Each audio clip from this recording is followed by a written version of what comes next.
Nah, berkaca dan berangkat dari situ, saya benar-benar mengajak sampean untuk jangan dikasih kendor di SPMA ini, berjamaah ini.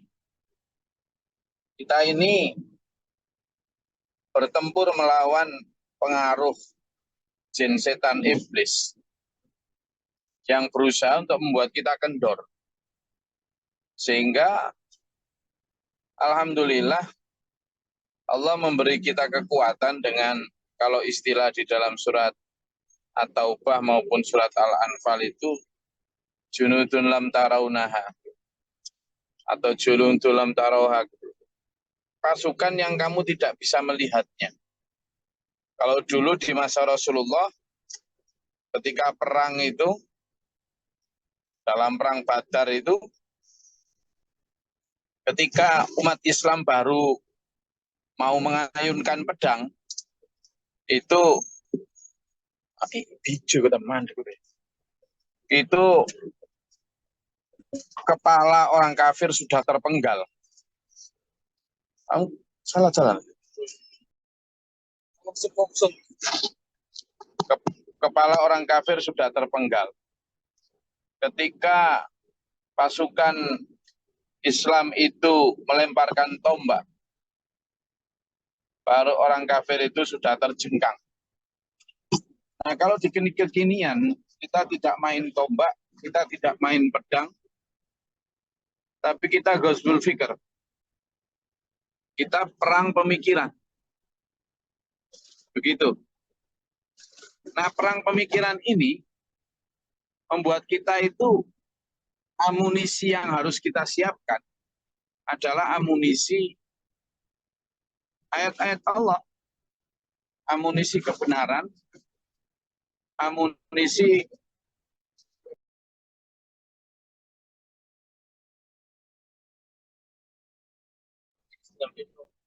amunisi yang membuat kita itu beradu argumen tentang kebenaran-kebenaran ini. Nah, alhamdulillahnya kita seperti di zaman Rasulullah juga diberi karunia Allah bantuan. Berupa apa? Berupa orang-orang dari luar SPMA yang bersaksi akan kebenaran prinsip-prinsip atau ajaran Pak Guru. Apa yang disampaikan oleh Prof. Weda, ya, sebagai seorang cendekiawan Hindu, sebagai seorang ilmuwan di universitas ternama di Indonesia Timur, yakni Udayana, sebagai seorang ketua Senat Fakultas Ilmu Budaya, yang juga seorang tokoh di dunia akademis, yang kemudian bersaksi tanpa tapi, tanpa embel-embel kepentingan duniawi, bahwa SPMA adalah satu hal entitas baru. Bahkan berkali-kali dibilang, dia mengatakan bahwa kalau kamu mau masuk surga maka amalkan ini, amalkan ini, amalkan ini. Sambil menunjuk ke manuskrip yang isinya manuskrip itu adalah ayat-ayat Allah, hadis Nabi. Maka secara tidak langsung kemarin itu Prof. Weda sebenarnya sedang mengajak kita umat Islam untuk mengamalkan Al-Quran. Bahkan berkali-kali Prof. Weda juga menyampaikan bagaimana agar kita bisa menyebarkan sebanyak mungkin nilai-nilai kebenaran yang ada dalam manuskrip ini. Nah, ini dulu yang harus menjadi trigger atau pemantik kesemangatan kita untuk yuk bismillah wis bismillah wis gak noleh-noleh fa'akim wajah kalidini hanifah. Ya, betul itu. Termasuk kemarin mungkin kesempatan ini juga saya ingin para peserta dan para penggembira yang kemarin hadir dan ikut ke sana satu persatu giliran menyampaikan testimoni atau kesan pesan selama mengikuti workshop kemarin, baik yang Universitas beda manuskrip di hari pertama maupun fakultatif lesson di hari kedua maupun klinik utama itu.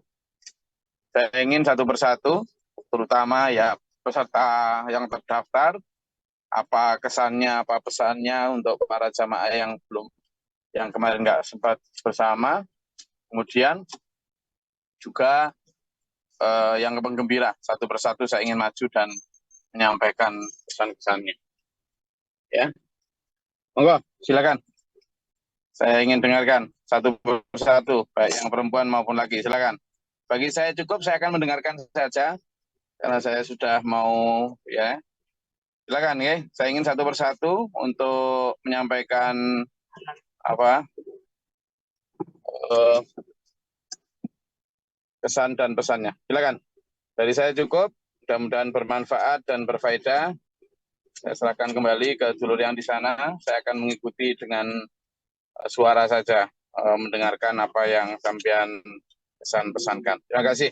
Semoga Allah merahmati meridai kita. Untuk kita dalam siratal mustaqim lah. Ya, amin. Allahumma sholli wa sallim ala sayyidina Muhammadin. Allahumma fil mu'minin wal mu'minat wal muslimat wal ahya'i. اللهم اهدنا فيمن هديت وعافنا فيما عافيت وعافنا فيمن توليت وبارك لنا فيما اعطيت استغفرك واتوب اليك وصلى الله اللهم ادفعنا البلاء والوباء والحسن من الجن والشياطين والكفر ربنا نجينا والدنيا ربنا آمنا فاكتبنا مع الشاهدين ربنا لا تزغ قلوبنا بعد إذ هديتنا وهب لنا من لدنك رحمة اللهم افتح لنا أبواب السماء ورحمة ربنا واجعلنا مسلمين لك ومن ذريتنا أمة مسلمة لك وأرنا وآتنا في الدنيا حسنة وفي الآخرة حسنة وقنا عذاب النار سبحان ربك رب العزة عما يصفون وسلام على المرسلين Assalamualaikum warahmatullahi wabarakatuh. Waalaikumsalam warahmatullahi Silakan wabarakatuh. satu persatu maju ke depan, silakan. Monggo.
Ana Suryana,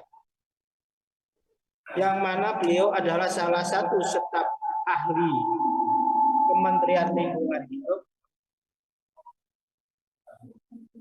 bidang ahli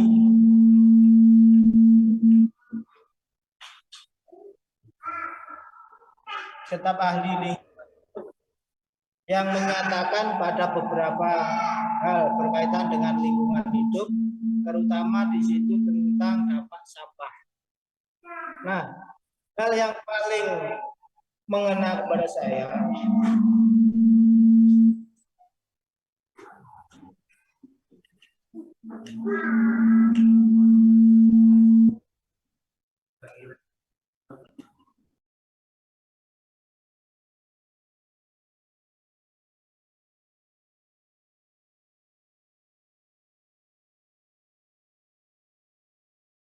kita Jadi kamu ini kono.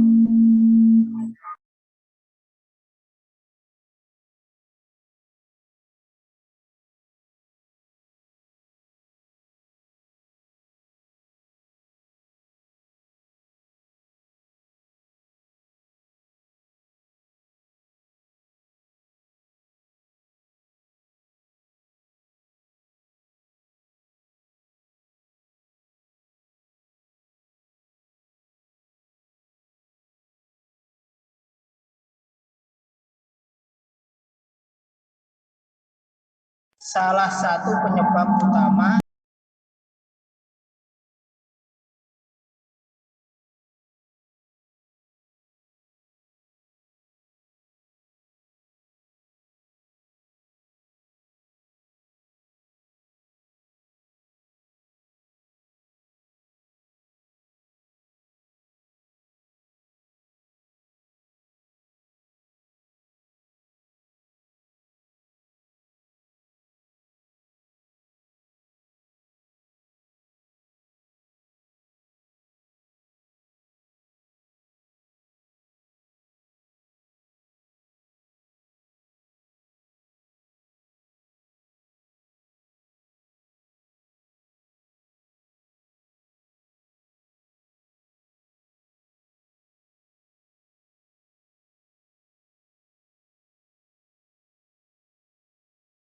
oleh Sampai ngomong kan ya.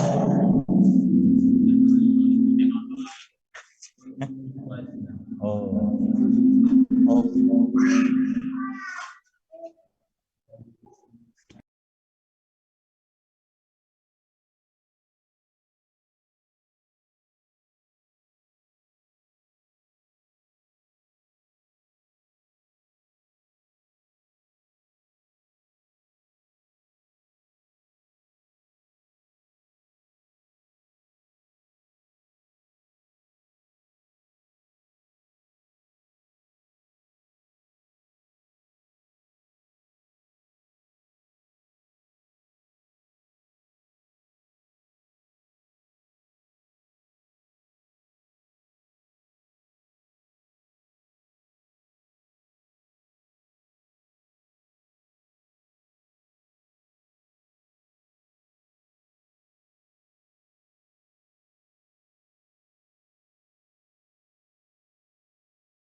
Al-Hikmah.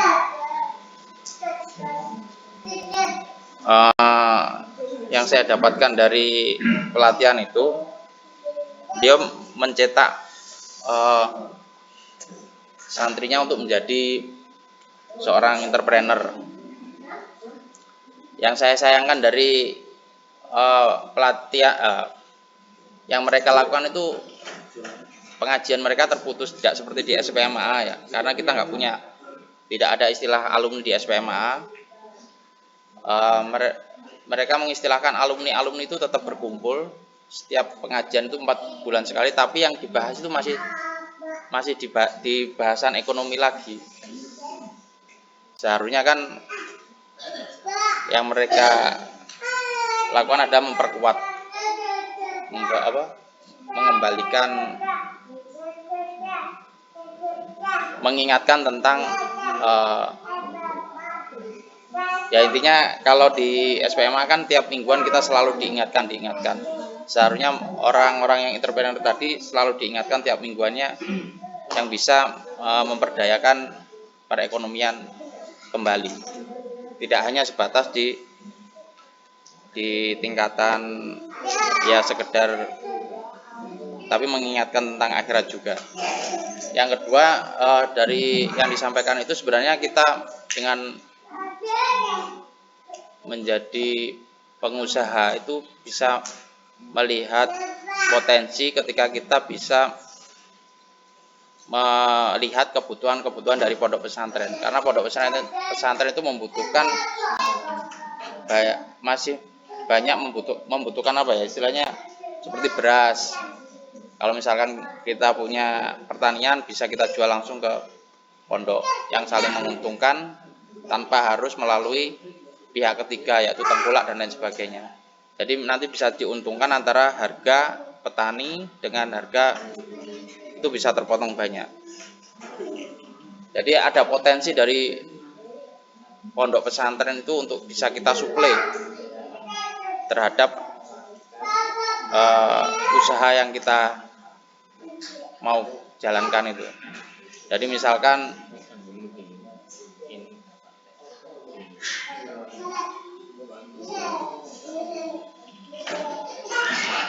kebutuhan beras, kebutuhan kayak tahu tempe, kebutuhan daging, nah, seperti itu bisa menjadi potensi kita untuk mensuplai dan menjalin kerjasama dengan pondok-pondok pesantren itu. Mungkin itu bisa menjadi pemikiran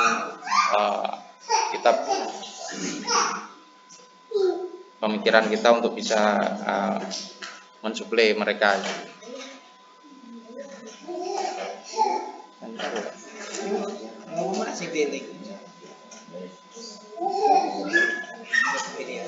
Selanjutnya hari ke ya mungkin sementara itu dulu Gus yang bisa saya sampaikan. Terima kasih atas kesempatannya. Assalamualaikum warahmatullahi wabarakatuh.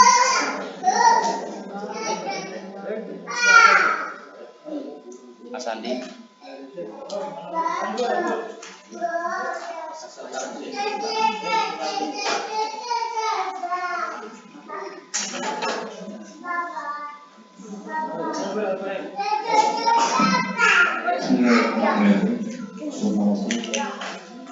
Di hari pertama itu berdasarkan manuskrip dan buku yang saya dapatkan yaitu penegasan dari Prof. MS bahwa ajaran Bapak Guru ini adalah ajaran yang sangat relevan dari dahulu, kini dan insya Allah sampai di akhir nanti. Di mana penguatan relevan itu karena isi manuskrip yang ditulis langsung oleh Pak Guru itu adalah ayat-ayat Al-Quran dan Sunnah Nabi Muhammad SAW. Dan apa yang saya dapat yaitu insya Allah lebih menguatkan diri saya pribadi dan kepada dulu semuanya untuk lebih menguatkan bahwa manuskrip atau ajaran-ajaran dari Bapak Guru itu sangat dianjurkan dan salah satu yang dianjurkan oleh beliau amalkan karena itu bagian dari terhadap jalan keselamatan. Lalu dari para kiai yaitu dari Gus Bikin dan dari Dokter, saya mendapatkan penegasan bahwa Bapak Guru membuat manuskrip itu atau menulis manuskrip itu yaitu bukan sembarangan, artinya sudah terdeteksi kini dan yang akan datang ajaran-ajaran itu, dan itu juga yang menambah diri saya, menguatkan diri saya bahwa SPMA itu kalau istilahnya bukan kaleng-kaleng, atau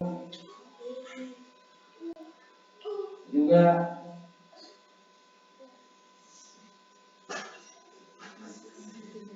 dari beberapa yang dipaparkan itu, kita sebagai santri ataupun jemaah SPMA kita harus lebih banyak lagi menyebarkan ajaran-ajaran Bapak Guru Muhammad Abdullah Mukhtar, karena orang lain saja atau Bapak Profesor Inyoman Wijakusuma MS itu menegaskan bahwa ajaran itu sangatlah baik dan disuruh dianjurkan untuk diamalkan dan diamalkan itu. Lalu yang kedua saya mengikuti pertama yaitu kelas perlindungan sosial, perlindungan ibu, anak dan disabilitas. Apa yang sudah dijelaskan di sana yaitu dari Sesmen, Sekretaris Menteri Perlindungan Ibu, Anak dan Disabilitas itu, setelah diamati ternyata sudah banyak dilakukan atau dilaksanakan oleh SPMA, Yayasan SPMA. Dan beliau menegaskan bahwa dengan adanya aturan-aturan atau dengan adanya penegasan dari sosial tentang perlindungan ibu, anak dan disabilitas di SPMA itu sudah terlaksana. Tinggal bagaimana nanti di cabang-cabang. Lalu di kelas yang kedua saya mengikuti dengan di BNPB, yaitu Bapak-bapak. Beliau juga menegaskan seperti yang disampaikan oleh saudara ini tadi bahwa dalam pelaksanaan kerelawanan jangan memilih atau memilah, tapi laksanakanlah sekecil apapun, utamanya yang belum dilaksanakan orang-orang di lapangan atau di kondisi yang terjadi itu. Di antaranya yang sering orang lumpuh atau orang lupa dari pelayanan itu yaitu di bidang rohani. Sebagai seorang Islam yaitu bagaimana mengingatkan para pengungsi itu untuk lebih banyak mengingat Allah dan mengamalkan apa yang sudah diajarkan. Di antaranya kita membuat musola kecil di lokasi pengungsian, walaupun musolanya tidak runtuh atau tidak terkena bencana, tapi pengungsinya pindah. Maka jika seperti itu, kita dekatkan musolanya, atau dalam kata lain kita buat musola di dekat pengungsi itu. Dan itu sudah dilaksanakan oleh SPMA, utamanya waktu di Lombok kita membuat utara dan musola dari tenda, dan itu sangat maksimal dikerjakan. Lalu kita juga harapan dari Pak Papang yaitu bagaimana SPMA itu mempunyai beberapa sub dari Santana, dan itu sudah dijelaskan oleh Pak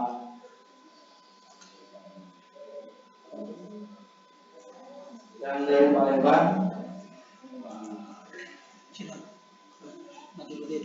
Pak Nadirudin. Beliau menjelaskan bahwa di SPMA itu sudah lengkap, insya Allah. Yang pertama kalau tentang tadi ada dari Santana, ada Edu Santana di bidang pendidikan, ada logistik Santana, dan juga ada medis Santana, dan ada banyak lagi yang disebutkan tadi. Kita sudah lengkap.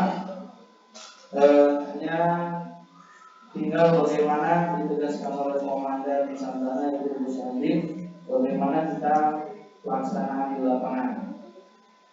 Yang ditegaskan lagi, jangan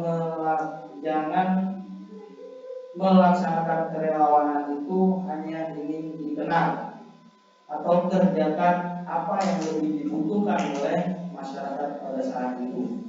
Jangan menunggu apa yang menjadi umum yang ingin dilihat orang. Dalam kata lain, jangan memberikan bantuan seperti yang pada umumnya, karena akan banyak terjadi penumpukan seperti sembako, beras dan lain sebagainya. Dan SPMA sudah melakukan itu, tidak banyak yang bisa kirimkan jika logistik sudah banyak. Lebih baik yang lain. Dan kita jika terjun ke lapangan selalu bukan hanya memberikan bantuan, tapi juga membersamai mereka. Lalu saya juga ikut di kelas yang ketiga, yaitu tentang lingkungan hidup, di mana ditegaskan oleh beliau Gus Hafid bahwa Mbak Syadimah adalah bagian daripada salah satu ayat yang diberikan oleh Allah yang nyata dan bukti bahwa beliau mencintai lingkungan, dan itu bagi santri SPMA yang begitu besar SDM-nya, maka kita harus melaksanakan sesuatu yang bermanfaat di lingkungan kita. Bagaimana yang dilakukan oleh Mbak Sudiman, yaitu melestarikan hutan. Beliau tagline-nya dan niatannya hanya ikhlas dan tulus. Dan itu juga yang dipertegas oleh Gus Hafid, sebagaimana kita sampai SPMA, dua itu yang dipegang, yaitu ikhlas dan tulus, adalah sebagai sandaran kita dalam pelaksanaan tugas atau pelaksanaan kegiatan di SPMA. Mungkin itu yang dapat saya sampaikan, walaupun sedikit insya Allah bermanfaat bagi diri saya pribadi, bagi keluarga dan guru-guru semuanya. Dan saya tambahkan bahwa semua kegiatan yang saya ikuti dari hari pertama hingga penutupan itu membuat saya lebih semangat kembali. Dan saya berharap itu juga menjadi tonggak supaya kita di SPMA Denpasar dapat lebih semangat kembali. Bagaimana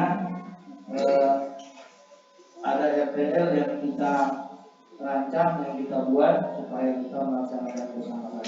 Demikian, wassalamualaikum warahmatullahi wabarakatuh.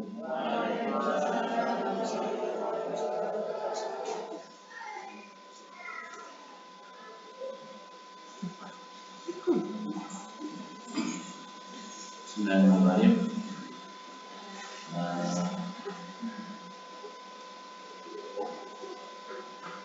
Hampir sama dengan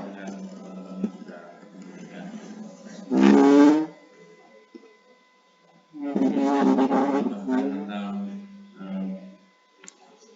untuk pribadi saya, mungkin apa yang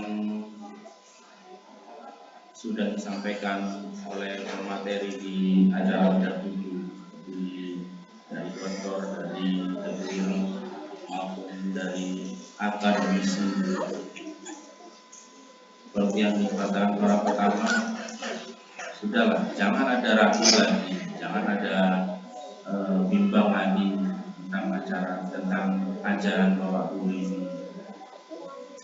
Jangan ragu untuk diri sendiri maupun untuk syiar dakwah kita ke depannya seperti apa, karena dari pihak luar pun yang sesama muslim pun mengakui yang non muslim pun juga mengakui.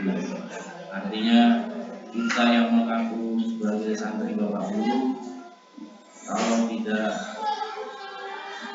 percaya sebelumnya atau masih ada ragu di dalamnya, saya pikir akan rugi. Jadi untuk saya mungkin pribadi ataupun buat guru-guru yang lain, jangan ada ragu lagi. Dan seperti pernyataan Bapak Adiman yang bilang sabar dan ikhlas, Bapak Sardiman yang mengatakan apa sih selama ini motivasinya selama puluhan tahun, cuman jawabannya sabar dan ikhlas. Ini apa? Untuk kita mungkin lebih puas lagi di dalam ber-SPMA ini, untuk lebih sabar dan ikhlas dalam menjalani. Insyaallah itu saja. Terima kasih. Assalamualaikum warahmatullahi wabarakatuh. Assalamualaikum warahmatullahi wabarakatuh.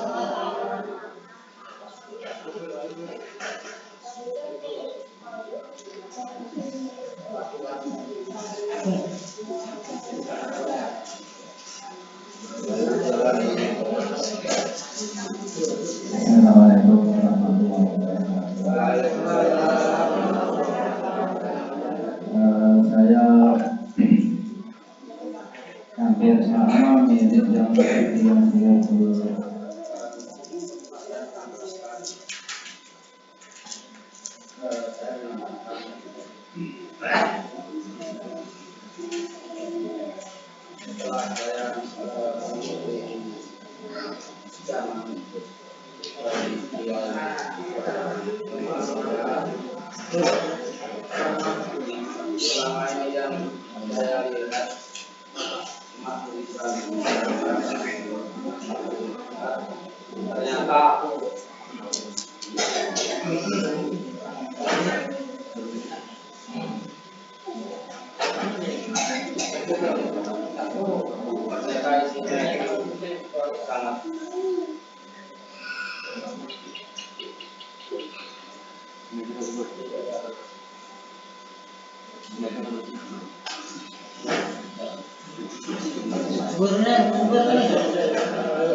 Ya.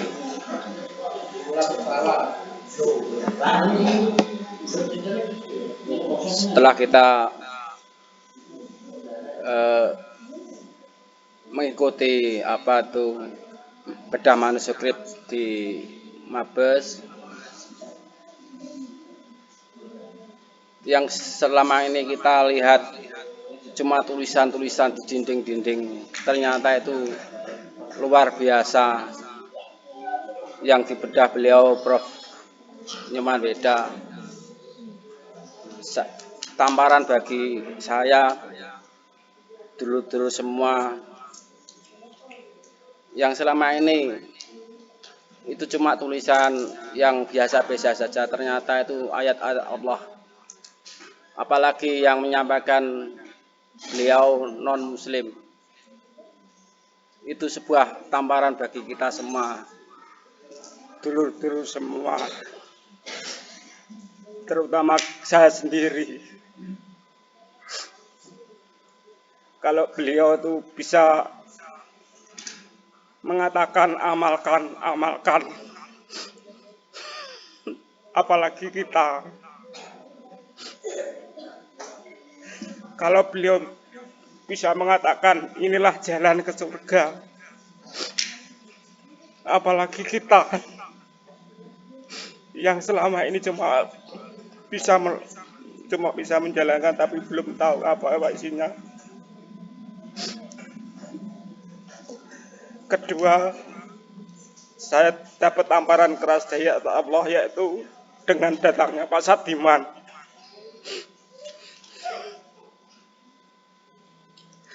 Dari Pak Sardiman yang begitu, saya nggak mengira.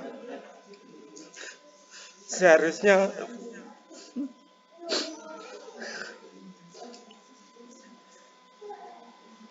kitalah yang memunculkan sesuatu.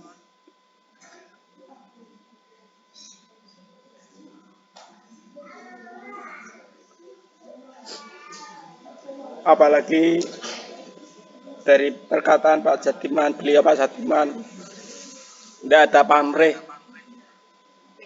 tidak ada pamrih apapun, cuma satu,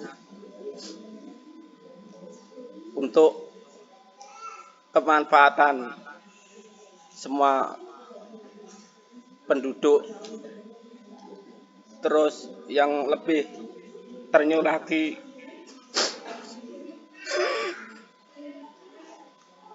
kuncinya apa Pak Jatiman?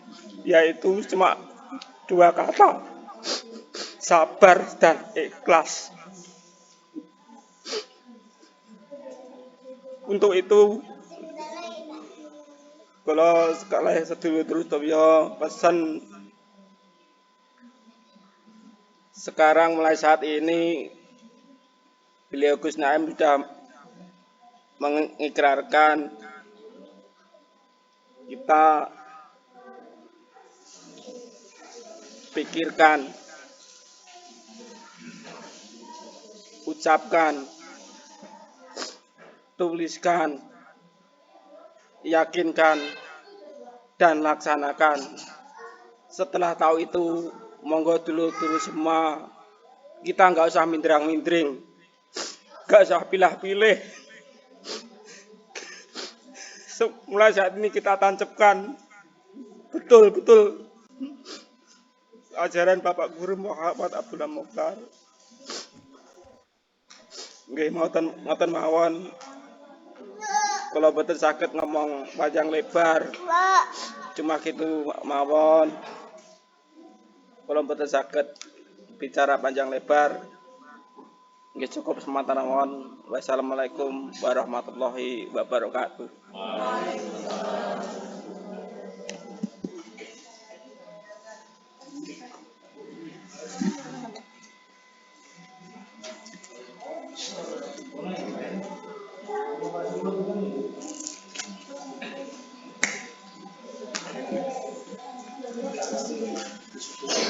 Assalamualaikum warahmatullahi wabarakatuh.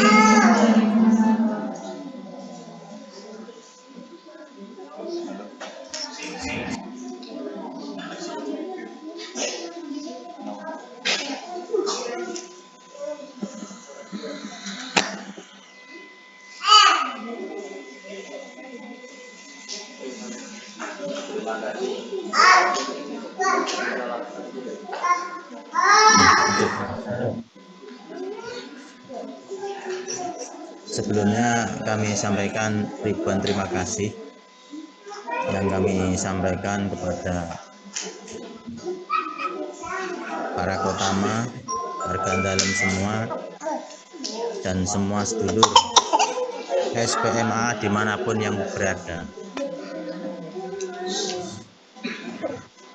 Yang dapat kami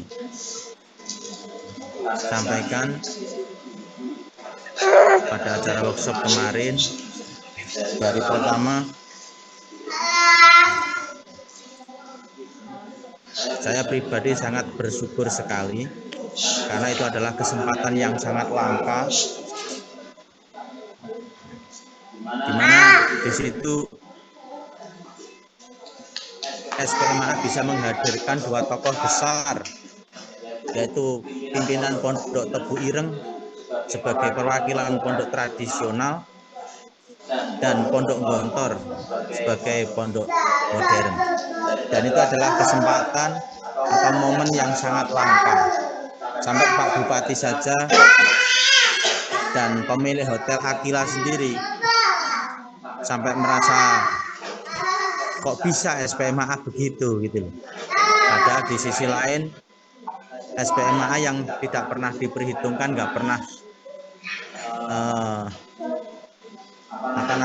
orang nggak begitu kenal, kok bisa menghadirkan beliau berdua. Itu yang pertama. Yang dapat kami pahami, dan dalam kesempatan tersebut pada acara seminar workshop di Hotel Akila tersebut, bahwa sudah saatnya kita sebagai santri SPMAA menyebarkan kepada sedulur-sedulur yang belum mengenal SPMAA, dan sudah saatnya jangan sembunyi-sembunyi, artinya kita berterus terang. Karena apa? Sesuai yang seperti yang sering disampaikan oleh beliau Gus Parakotama, bahwa SPMAA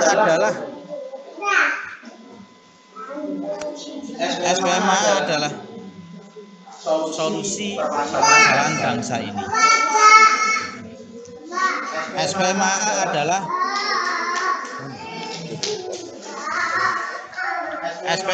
adalah sumber gembok dan gudangnya ilmu, yang mana negara membutuhkan sistem pendidik yang pada hari kedua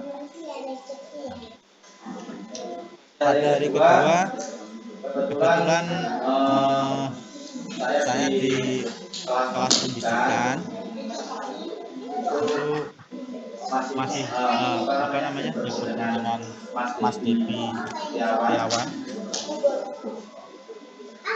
selaku anggota DPR Komisi 10 DPR RI di bidang pendidikan.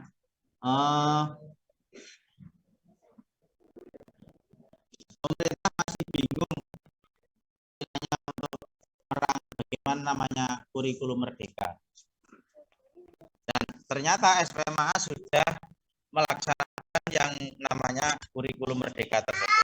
Berarti kalau negara ingin membuat kurikulum, harusnya belajar dulu ke SPMAA, dan itu banyak disampaikan oleh dulur-dulur SPMAA.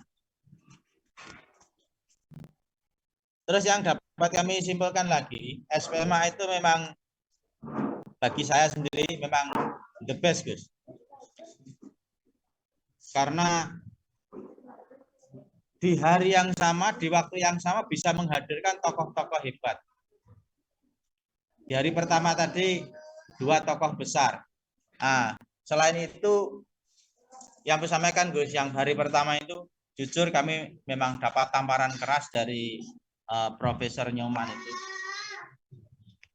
Profesor Nyoman benar-benar sebagai ayat Allah untuk kita semua, bahwa Profesor Nyoman yang notabene orang Hindu itu memberitahu kepada kita bahwa Tuhan itu sudah membuat peta bagi kita semua yang ingin menuju kepadanya, yaitu masuk surga. Nah, kalau dulu peta itu luas sekali, yaitu Al-Quran sampai 30 juz itu, artinya bukan mengurangi atau bagaimana. Pak Guru itu sudah mensarikan, ajaran-ajaran yang ada di dalam Al-Quran maupun di Al-Hadis itu diringkas bagi yang ingin masuk surga. Di situ dibuatlah manuskrip yang sampai Profesor Nyoman sendiri yang notabene orang Hindu, beliau sangat menerangkan yang namanya manuskrip yang ditulis oleh Pak Guru itu sampai gemetaran. Ini adalah peta menuju surga bagi semua agama. Bilangnya begitu. Sampai beliau bergetar. Bukan sekedar ngomong, tapi bergetar. Nah, artinya Pak Guru menulis manuskrip tersebut bukan sekedar menulis, tapi beliau memang benar-benar istilahnya